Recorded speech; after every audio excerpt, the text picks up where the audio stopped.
Welcome to the Myth and Magic Authors Podcast, folklore and fantasy topics aimed at creative storytellers.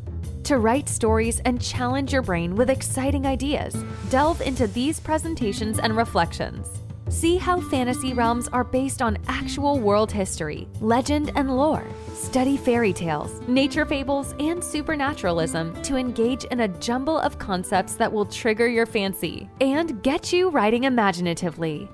Now, here's your host, Neil Mack. Hello, fantasy fiction fans, and welcome to the Myth and Magic Podcast. So last week on the Myth and Magic Podcast, I spoke about the ancient ceremonial landscape in the Wye Valley in England, and I said it must have been one of the most important prehistoric sites in all Europe. But my report last week did discount Göbekli Tepe, which is spelled G-O-B-E-K-L-I-T-E-P-E, because some new archaeology at that site has been published this week, and it suggests that the stone circles found there, and it's a place in Turkey, are not only older than the Arthur's stone that I talked about last week, but they in fact predate all other similar stone monuments. In fact, they predate all monuments everywhere, and by a long way too. So Göbekli Tepe, which is located in the foothills of the Taurus Mountains, and it's not far from the border with Syria, have megaliths inside a belly-shaped mound, and these megaliths are much older than previously assumed and are among the oldest man-made stone structures in the world. The amazing thing is that it now seems evident these gigantic structures were built before elemental agriculture had begun. The people who built these mystical megaliths were originally Indo-European hunter-gatherers, and this was at the dawn of time, and I really mean that, the dawn of time. And this thinking, this new science, contradicts any conventional wisdom that we might have had about civilization, because it suggests that the people of this region didn't settle down into productive agricultural communities before they started to construct their monuments. They didn't even establish a formal religion before they started working on them. And I'll go more deeply into both those assumptions in a moment. But it seems the Göbekli Tepe structures that were only discovered, by the way, in the mid-1990s probably date back to 10,000 BC, but potentially older still. And it's important to take stock of what that means. We must get our head around the idea that these people who erected these massive stone pillars and they carved shapes into them had never domesticated animals, except perhaps for dogs. They had never planted seeds, although I'll touch on that in a moment as well. And they lived in probably semi-permanent villages in small tribal or extended family communities that were sustained largely by foraging for food.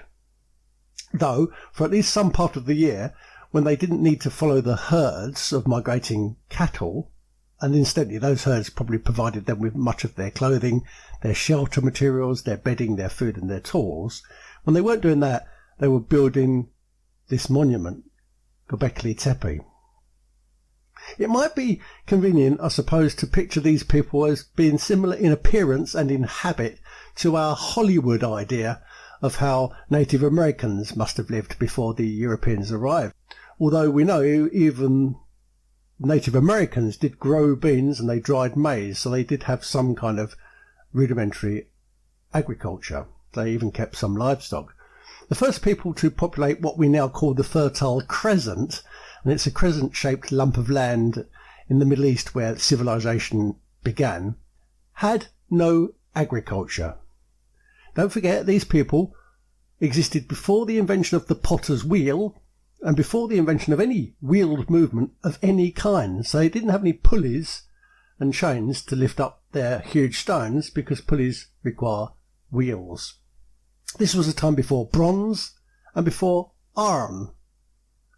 The people who crafted Göbekli Tepe had only flint tools or perhaps sharpened bone to work with. No iron, no bronze. To make sense of how long ago we're talking about, It's a period when saber-toothed tigers, Smilodon, and woolly mammoths still roved across the earth. Though in small numbers, they were still there at this period in history. This is a period in history which is 5,000 years before the earliest known civilization, which is Sumer in southern Iraq. The Göbekli Tepe structures were crafted when Stone Age people lived in Egypt, not pharaohs. A calendar circle built in southern Egypt is dated about 7,500 BC. But we're talking about 10,000 BC. And the first Egyptian tombs were built about 3,500 BC to around 3,200 BC. The Pyramid of Djoser, which is Djoser, which is considered to be the oldest pyramid in the world, was constructed 2,700 BC. But we are talking about 10,000 BC. Even Stonehenge started to be built at 2,700 BC. All these things happened long after the monuments at Göbekli Tepe were crafted. One of the most extraordinary things to come to terms with is that the master crafters and the monumental builders at Göbekli Tepe were about to witness an awe-inspiring cosmic event of great significance. Sirius, the brightest star in our night sky, we call it Canis Majoris, and it's also known as the Dog Star. And it's a very bright celestial object. It's very familiar to us because it's the brightest star in the galaxy. And it's a star that was worshipped by the ancient Greeks and by the ancient Egyptians as a deity. Sirius, this brightest star in the galaxy, only became visible to humans at this latitude in around 9,300 BC. In other words, at the time of building Göbekli Tepe. It doesn't take much imagination to conjecture that an astronomical manifestation of this enormous meaning could easily have been the precursor to a new religion. Does this imply that the animal carvings that are found on many of the stones at Göbekli Tepe represent constellations that were seen by those people in the night sky? And after all, the bright star Sirius represents a dog to us, so that isn't a completely wild claim, is it? Support the idea that Göbekli Tepe was built to be used as some kind of vast inventory of astronomical locators. The extraordinary Pillar 43, the Vulture Stone, and I'll put a photograph of it on my show notes at neilmach.me. The Vulture Stone seems to recognise a cataclysmic impact event where an asteroid, or perhaps comet, crashed into Earth, probably in the area we now know as Greenland, and the event caused a temporary return to glacial conditions. We now call this period the Younger Dryas period. This sudden return to coldness and to darkness presumably led to the disappearance of some of the more exotic wild prey that these people would have been hunting. However, it also meant that the herds of giant aurochs, which are huge cattle which these people relied upon, suddenly became magically more abundant. It's as if Sirius provided them with their old way of life and took away some of the new gifts. Work at Göbekli Tepe is believed to date back to around 12,000 BC, although the main architecture, as I say, began around 10,000 BC, when stone block circles were erected, and some of these stone blocks were 16 tons. This meant that the planners and the project managers needed to recruit a sizable workforce. Huge. Assuming these workers stayed on site when they weren't following the herds, it seems probable they must have been fed and sheltered at the site too, perhaps for months. This tips our preconceived notion about how civilization begins, because we'd always taken for granted that a settled existence, in other words, farming and learning and hierarchical structures and the consequent society that spring from all those things, leads to the building of grand monuments. But Göbekli Tepe turns this notion on its head. What we learn from the Turkish site is that the construction of an impressive and significant structure was compelling enough reason in itself to attract large crowds to it. all which had to be fed and watered and housed. So, it seems, stone blocks came before civilised society, not the other way round. To support this argument further, archaeologists have only just recently discovered a very ancient cultivation of wild cereals near Göbekli Tepe.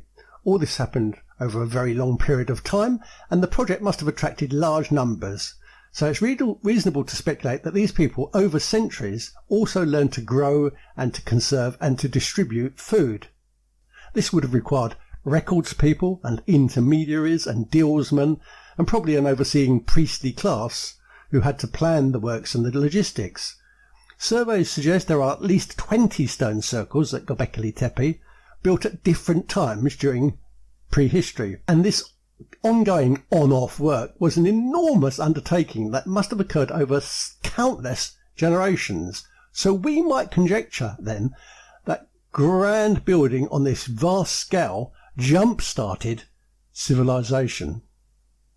And by the way, to put Göbekli Tepe into any meaningful historical context, you should know that the oldest and the only known Mesolithic site in England is Starcar, which is spelled Starcarr, and it's in North Yorkshire, just south of Scarborough.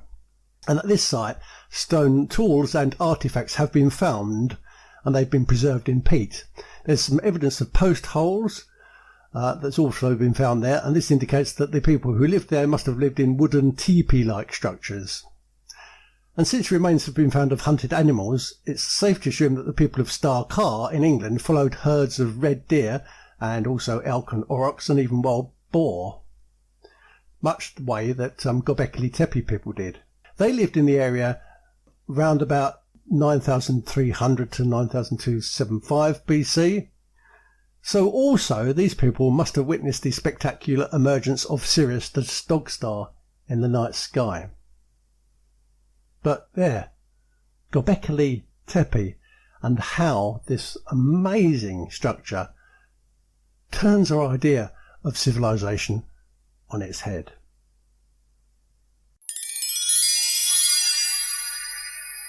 I want to talk about para-otherness. Transcendence is not about ineffable superhuman prowess or fantastic strength or miraculous ability. It's about the ennoblement of your creative thinking beyond the range of normal, merely physical human ability. And I want to ask you a question. Are you ready to explore your para-other? How a person distinguishes themselves from other people is to think differently. Individuality is not about external physical states. We are more or less all the same. We are made of the same amount of bones. We have the same type of skin. That's not what makes us different. What gives us our meta-individuation is derived from development, from experience, and most importantly, is brought about by our dreams, by our pretending using an active imagination, and through exercises in free association. Developing free association skills is vital for imaginative thinkers because it allows us to express our ideas in an uncensored way. And uncensored thinking, explorations into uncensored free thinking, will bring about our creative spontaneity. Let me tell you a story.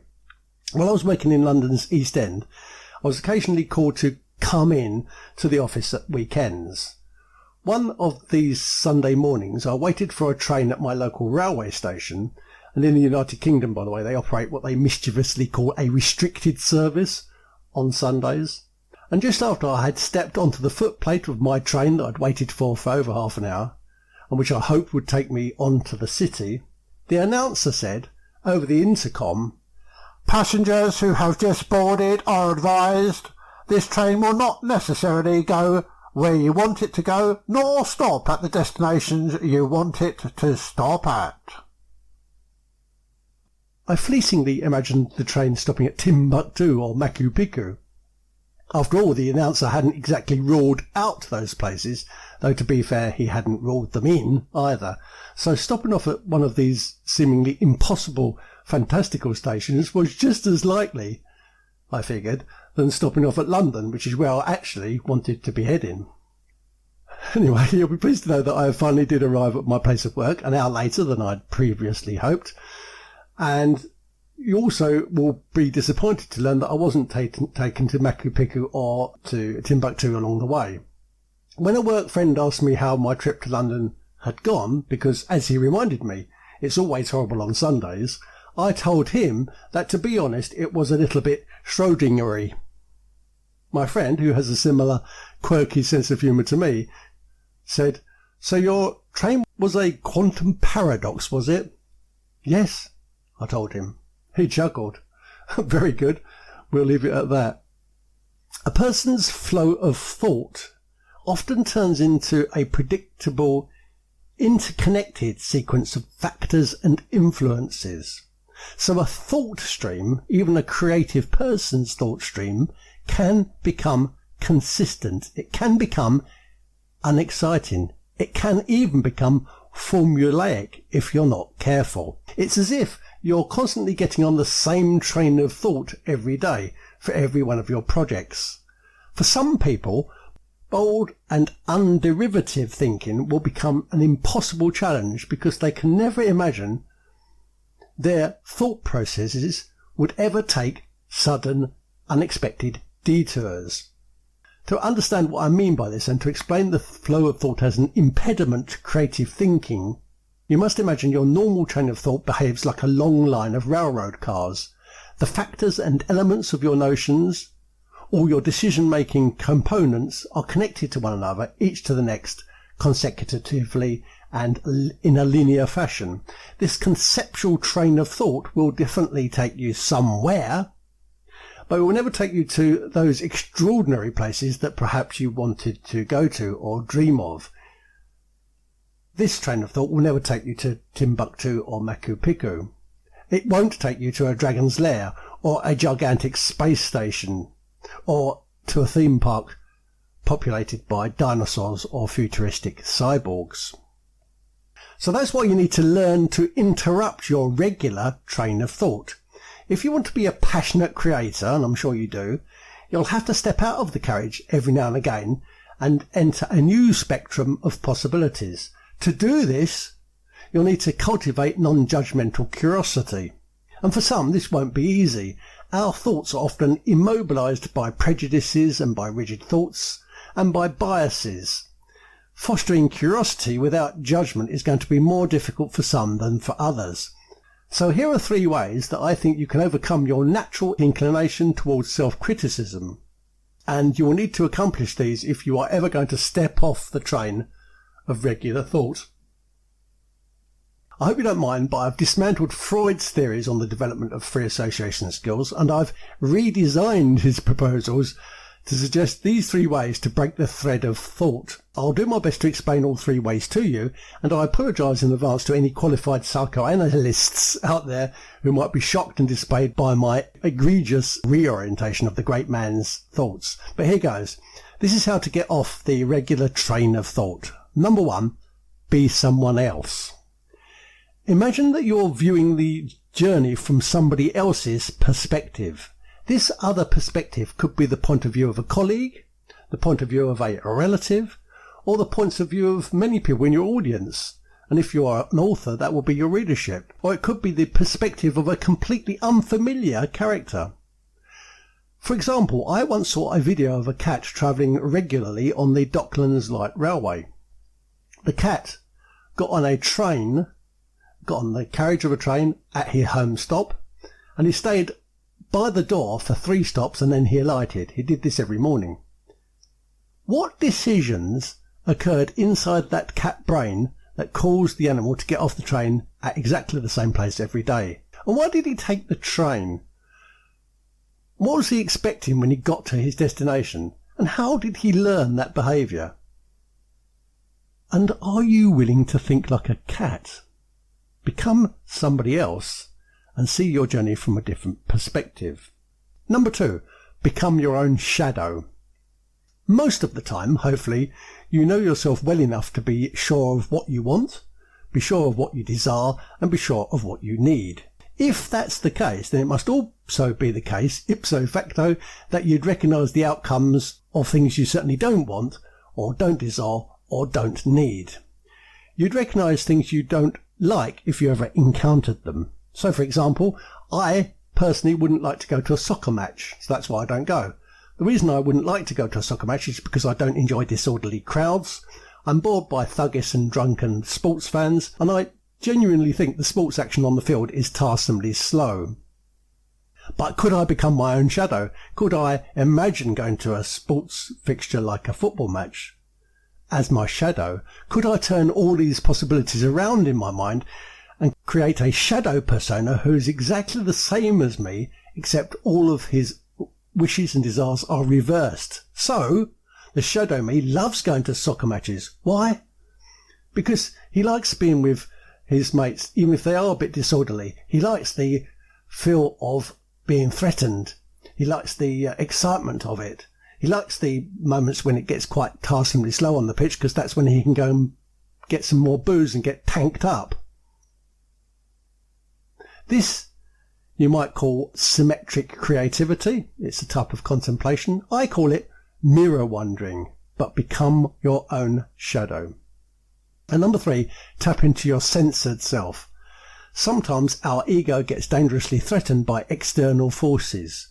In his studies, Freud observed that some patients avoided subjects and topics that struck too closely to uncomfortable memories they were trying to conceal, or they avoided thoughts altogether because they got too close to unacceptable emotions and hidden desires that were brought about by pain or lust or greed or loss during a lifetime of mixed experiences.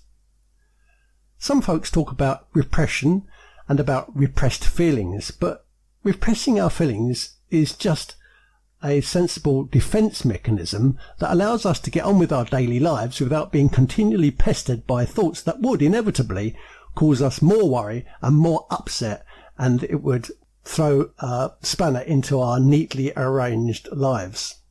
But if you wish to be a free thinker and you want to interrupt your regular train of thought, you'll have to work through some of these internalized anxieties and approach them like a detective might do, to understand what happened, what went wrong, what went right, and how to learn from the experiences by addressing the consequences. So, for example, and this is just some, do you remember the time you first felt afraid? When you first felt afraid, and I mean really afraid, what was it that actually scared you? Can you try to remember? Try to expose those bottled up scares. Also, try to remember when you were the saddest you've ever been. Why? Why did you feel so sad? And also try to work out when you felt guilty for the first time. And also try to remember when you felt cursed, and when you felt unloved, and when you felt lost, and when you felt that you were disloyal, and when you felt that you betrayed somebody else, or you betrayed their trust. Try to remember when you first cheated to get your own way. Why did you do that? What happened afterwards? And when did you feel selfish? And when did you feel gluttonous? And when did you feel out of control? And when did you feel lustful? If you experiment with reconnecting to these repressed feelings, and there will be others, and many of them will be just hazy childhood memories, you'll find a rich repository of reclaimable and legitimate moods, emotions, and instincts that will help you energize and transform your thinking patterns. So if you want to explore your para-other, and you want to get off the thought train, the regular thought train, you need to become somebody else, you need to become your own shadow, and you need to tap into your censored self. Good luck. Let me know how you're getting on with it. Tweet me at Neil Mac, Neilmach. See you next time.